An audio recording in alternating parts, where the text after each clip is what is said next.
our law firm is Elrod Pope Law Firm. We're actually located in Rock Hill, South Carolina, not too far down the road from Case Status down in Charleston.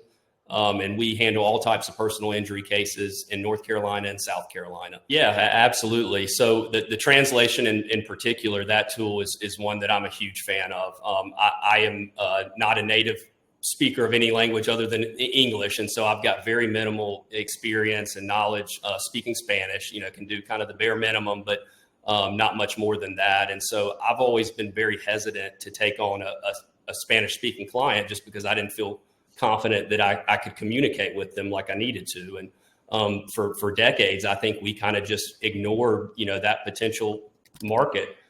Didn't target, didn't advertise, turned them away when people would call our office. And we do have, several team members here that are fluent in Spanish, but not enough widespread across the firm to be able to really have one on every team or every case management team. And so it was just kind of a void that we've been looking to fill. And I always envision, we'll hire more case managers that can speak Spanish when the numbers justify, bringing somebody else on.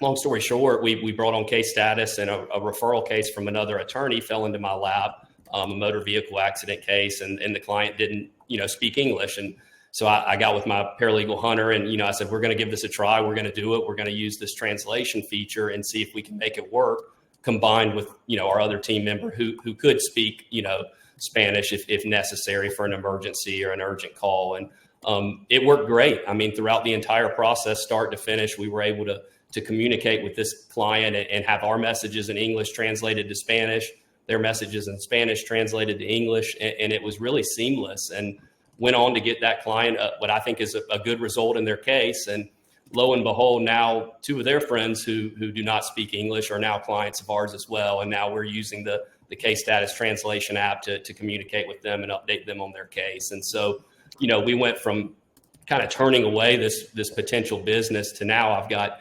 3 cases that are in my inventory that I would have probably never had, but for having this ability to have, this translation take place. And, in all honesty, the anticipated fees from those 2-3 cases alone should, more than pay for our Case Status costs throughout the entire year. And so that's just a very small example of how we've used the translation feature. And, it allows you to be much more efficient and streamline your teams and not necessarily have to have a focal, Spanish speaker on every team.